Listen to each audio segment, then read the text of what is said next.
जय हिंद दोस्तों, जैन जी एग्जाम में आज आपका एक बार फिर से स्वागत है। आज है 12 अक्टूबर 2025। आज के दिन के जो भी इम्पोर्टेंट करंट अफेयर क्वेश्चन बनते हैं उन सबको आज अपन सॉल्व करेंगे। और सारे इम्पोर्टेंट क्वेश्चन हैं जो 2025-26 में होने वाले railway, NTPC, group D, MP police, MPSI, UP police, UPSI, bank, SSC, UPSC, इन सब के लिए वेरी इंपॉर्टेंट रहेंगे। आप आज जो भी क्वेश्चन पढ़ेंगे वो सारे करंट अफेयर की हैं। उसके साथ हम इम्पोर्टेंट फैक्ट भी बताएंगे जो उससे संबंधित है, उसी से क्वेश्चन बनेंगे। इसलिए आप पूरी वीडियो ध्यान से देखना है और अच्छे से पढ़ना है। तो चलिए स्टार्ट करते हैं आज के क्वेश्चन। बस आप पहले वीडियो को लाइक कर दीजिए और चैनल को सब्सक्राइब कर लीजिए। बस आप वीडियो को लाइक कीजिए और चैनल को सब्सक्राइब कीजिए। चलिए पढ़ते हैं। आज का पहला क्वेश्चन है, भारत की पहली मिसेज यूनिवर्स का ताज किसने जीता है? राइट आंसर है ऑप्शन बी यानी शेरी सिंह ने जीता है। इंपॉर्टेंट फैक्ट है, इंपॉर्टेंट फैक्ट आप जरूर पढ़िए और साथ में अपनी नोटबुक में इंपॉर्टेंट फैक्ट लिखते चलिए और अपने क्वेश्चन बनाते चलिए। पहला है, शेरी सिंह ने भारत की पहली मिसेज यूनिवर्स का ताज जीता है। मिसेज यूनिवर्स प्रतियोगिता विवाहित महिलाओं के लिए आयोजित होती है। यह प्रतियोगिता अंतर्राष्ट्रीय स्तर पर आयोजित होती है। शेरी सिंह ने अपने प्रदर्शन और व्यक्तित्व के यह सम्मान प्राप्त किया है। भारत में पहली बार किसी महिला ने इस खिताब को जीता है। इस प्रतियोगिता में महिलाओं की सामाजिक और सांस्कृतिक भागीदारी देखी जाती है। मिसेज यूनिवर्स प्रतियोगिता महिलाओं को वैश्विक मंच पर पहचान दिलाती हैं। यह प्रतियोगिता सौंदर्य के साथ साथ बुद्धिमत्ता और करिश्मा भी अंकित करती हैं। शेरी सिंह का यह उपलब्धि भारत में महिलाओं के लिए प्रेरणा बन गई है। यह खिताब भारत के लिए अंतर्राष्ट्रीय प्रतिष्ठा और गौरव का विषय है। क्वेश्चन है, भारतीय सेना ने हाल ही में किस स्वदेशी तकनीक का अनावरण किया है? इंपॉर्टेंट क्वेश्चन है। राइट आंसर ऑप्शन ए यानी ड्रोन रोधी ग्रेड के लिए। इसके इंपॉर्टेंट फैक्ट है, भारतीय सेना ने स्वदेशी ड्रोन रोधी ग्रेड का अनावरण किया है। यह तकनीक ड्रोन हमलों को रोकने में सक्षम है। इसे पूरी तरह भारत में विकसित किया गया है। यह ग्रेड सेना की समीक्षा और सुरक्षा प्रतिष्ठानों की रक्षा करता है। इसका उद्देश्य निगरानी और हवाई हमले से सुरक्षा बढ़ाना है। ड्रोन रोधी ग्रेड आधुनिक युद्ध तकनीक का हिस्सा है। यह तकनीक तेजी से फैलने वाले ड्रोन को इलेक्ट्रॉनिक रूप से निष्क्रिय कर देती है। भारतीय सेना लगातार स्वदेशी रक्षा उपकरणों का विकास कर रही है। यह प्रणाली सुरक्षा बलों को रणनीति बढ़ा देती है। स्वदेशी होने के कारण इसे विदेशी तकनीक पर निर्भरता कम करने के लिए डिजाइन किया गया है।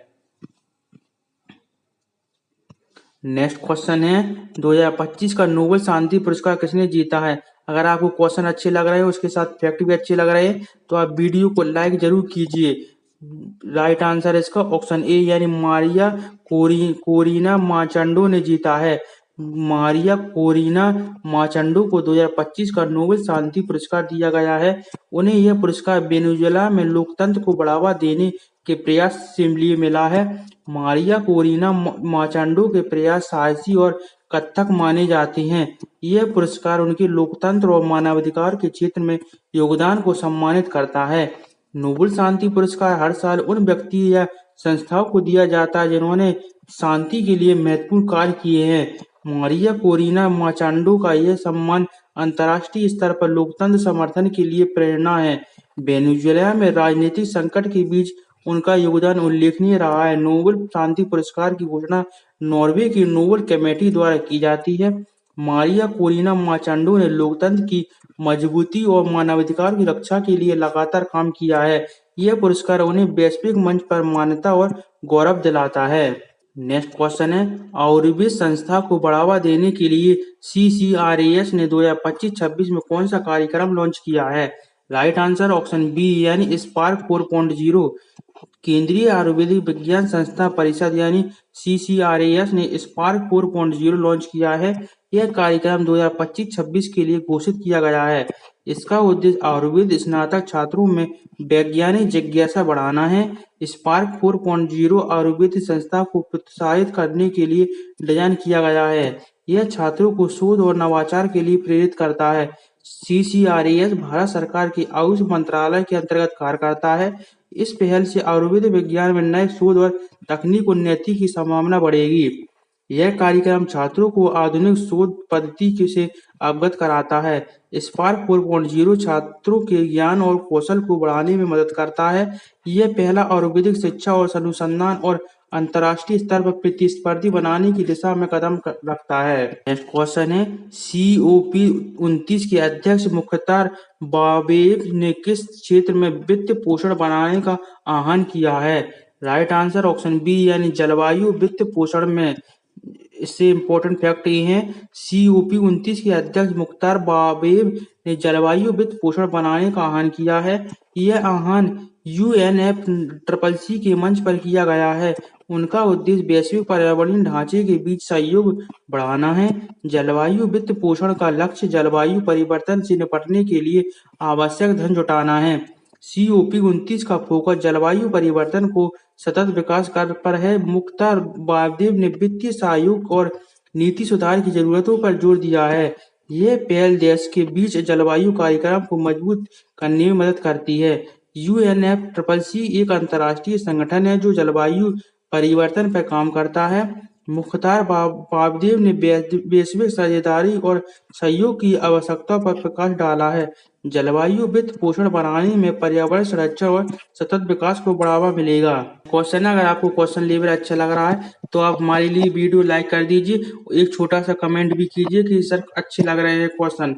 नेक्स्ट क्वेश्चन है, अबू धाबी में IUCN और IRENA ने किस क्षेत्र में सहयोग बढ़ाने के लिए समझौता ज्ञापन पर हस्ताक्षर किए हैं? राइट आंसर ऑप्शन बी यानी नवीनीकरण ऊर्जा और प्राकृतिक संरक्षण के लिए।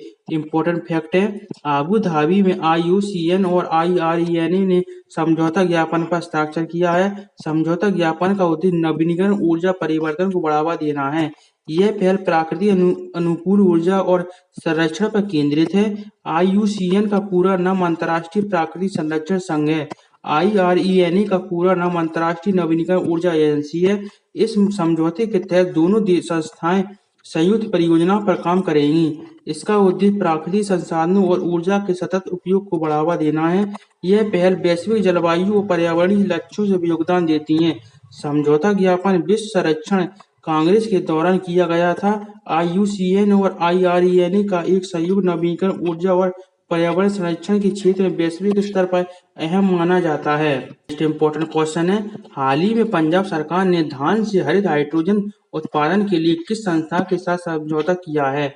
राइट आंसर है ऑप्शन सी यानी भारतीय वैज्ञानिक संस्था IIS बेंगलोर के द्वारा। इम्पोर्टेंट फैक्ट है, पंजाब सरकार ने धान से हरित हाइड्रोजन उत्पादन के लिए IIS बेंगलोर के साथ समझौता किया है। यह पहल स्वच्छ और हरित ऊर्जा उत्पादन को बढ़ावा देती है। धान का उपयोग हरित हाइड्रोजन उत्पादन में किया जाएगा। समझौता राज्य सरकार और IISc बेंगलोर के बीच हुआ है। हरित हाइड्रोजन पर्यावरण अनुकूल ऊर्जा का स्रोत है। यह परियोजना भारत के उच्च ऊर्जा लक्ष्यों के अनुरूप है। धान से हाइड्रोजन उत्पादन कृषि और ऊर्जा क्षेत्र में दोनों नवाचार हैं। परियोजना ग्रामीण क्षेत्र में रोजगार और ऊर्जा का सुरक्षा बढ़ाएगी। पंजाब सरकार का उद्देश्य प्रदूषण को कम करना और हरित ऊर्जा बढ़ाना है।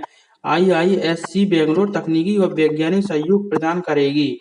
नेक्स्ट इम्पोर्टेंट क्वेश्चन है, आप करंट अफेयर के इम्पोर्टेंट क्वेश्चन पढ़िए क्योंकि अब 2025-26 में जो भी एग्जाम होनी है उनमें करंट अफेयर वेरी इंपॉर्टेंट होने लगी और सारे क्वेश्चन अब करंट अफेयर से कंटिन्यू आते हैं। अगर 20 क्वेश्चन आ रहे हैं तो उसमें से 15 से क्वेश्चन करंट के होंगे और 5 आपको अन्य हिस्ट्री जीके पॉलिटिक्स से मिलेंगे, इसलिए आप करंट अफेयर जरूर इंपॉर्टेंट से पढ़िए।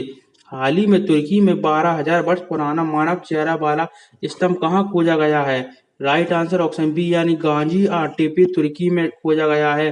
इम्पोर्टेंट फैक्ट है, हाल ही में तुर्की के गाजी आंटेप में 12,000 वर्ष पुराना मानव चेहरे वाला स्तंभ खोजा गया है।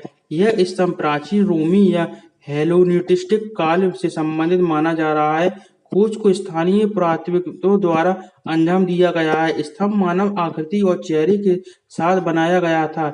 यह खोज तुर्की की प्राचीन सभ्यता और कला का दर्शाती है। गाजीअंटेप क्षेत्र पुरातात्विक दृष्टि से बहुत महत्वपूर्ण है। स्तंभ को सुरक्षित करने व अध्ययन के लिए सुरक्षित स्थान पर रखा गया है। यह खोज इतिहास और पुरातात्विक अध्ययन के लिए आवश्यक है। मानव चेहरे वाला स्तंभ प्राचीन धार्मिक या सांस्कृतिक प्रतीक को हो सकता है। तुर्की समय समय पर ऐसी महत्वपूर्ण प्राचीन खोजों के लिए जाना जाता है। नेक्स्ट क्वेश्चन है, हाल ही में किसने अपना आधिकारिक ईमेल जोहो मेल पर स्थानांतरण हुआ है? वेरी इंपॉर्टेंट क्वेश्चन हो गया ये। हर टॉपिक करंट में या न्यूज में यही जियो मेल चल रहा है। इसका राइट आंसर ऑप्शन बी यानी अमित शाह जी ने। इम्पोर्टेंट फैक्ट है, हाल ही में केंद्रीय गृह मंत्री अमित शाह ने अपना आधिकारिक ईमेल जुहू मेल पर स्थानांतरण किया है। यह कदम डिजिटल सुरक्षा और स्वदेशी ईमेल सेवाओं को बढ़ावा देने के लिए किया गया है। जुहू मेल एक भारतीय स्वदेशी ईमेल प्लेटफॉर्म है। अमित शाह की यह पहल सरकारी संस्थाओं में डिजिटल बदलाव को बढ़ावा देती है। यह निर्णय सरकारी डेटा की सुरक्षा को सुरक्षित करने के लिए आवश्यक महत्वपूर्ण है। ईमेल स्थानांतरण भारत में स्वदेशी तकनीक अपनाने की दिशा में एक कदम है। जोहो मेल गोपनीयता और डेटा सुरक्षा के लिए जाना जाता है। इस कदम से सरकारी संवाद और ईमेल संचालन स्वदेशी प्लेटफॉर्म पर केंद्रीकृत होगी। यह पहल भारत के डिजिटल इंडिया मिशन के अनुरूप में अमित शाह की यह पहल अन्य सरकारी अधिकारियों के लिए भी प्रेरणादायक मानी जा रही है। क्वेश्चन है, हाल ही में अंतर्राष्ट्रीय पर्पल फेस्टिवल का तीसरा संस्करण कहाँ शुरू हुआ? राइट आंसर है ऑप्शन बी यानी पणजी में। अंतर्राष्ट्रीय पर्पल फेस्टिवल का तीसरा संस्करण हाल ही में पणजी में शुरू हुआ। यह महोत्सव कला, संस्कृति और पर्यटन को बढ़ावा देने के लिए आयोजित किया जाता है। फेस्टिवल में राष्ट्रीय और अंतर्राष्ट्रीय कलाकारों ने भाग लिया। यह कार्यक्रम स्थानीय संस्कृति, विरासत और आधुनिक कला को जोड़ता है। तीसरा संस्करण पिछले वर्ष की तुलना में और अधिक बड़े पैमाने पर आयोजित किया गया है। फेस्टिवल में संगीत, नृत्य और कला प्रदर्शनियों का आयोजन होता है। अंतर्राष्ट्रीय पर्पल फेस्टिवल में पर्यटन और स्थानीय व्यवसायों को भी बढ़ावा मिलता है। यह महोत्सव संस्कृति आदान प्रदान और सहयोग को प्रोत्साहित करता है। फेस्टिवल का आयोजन राज्य सरकार और सांस्कृतिक संस्थानों के सहयोग से किया जाता है। तीसरा संस्करण फेस्टिवल की निरंतरता और सफलता का प्रतीक है। तो आज की हमारी इंपॉर्टेंट करंट अफेयर क्वेश्चन हो गए हैं। और अब आप वीडियो को लाइक जरूर कीजिए। एक छोटा सा कमेंट करके बताइए कि आपको कैसे लगे क्वेश्चन और आपको और कैसे क्वेश्चन चाहिए। अगर आपने सब्सक्राइब नहीं किया है तो आप चैनल सब्सक्राइब जरूर कर लीजिए। आप बस वीडियो लाइक, चैनल सब्सक्राइब, एक छोटा सा कमेंट लिखकर बताइए कि सर क्वेश्चन कैसे लगे हैं। और हम आपके लिए डेली जीके की वीडियो भी डाल रहे हैं चैनल पर। आप जीके की वीडियो देखिए, साइंस की वीडियो डाल रहे हैं, साइंस की वीडियो देखिए, करंट अफेयर की भी डाल रहे हैं, करंट अफेयर की देखिए। क्योंकि हम आपके एग्जाम की पूरी तैयारी करवा रहे हैं कि आपकी जीके वाला क्वेश्चन कहीं से नहीं छूटे, पूरे पूरे नंबर मिले। इसलिए आप पूरी वीडियो देखें और ध्यान से पढ़ते रहें। तो नई वीडियो के लिए सब्सक्राइब जरूर कीजिए। मिलती है नई नई एक और वीडियो के साथ। तब तक के लिए बाय दोस्तों, जय हिंद।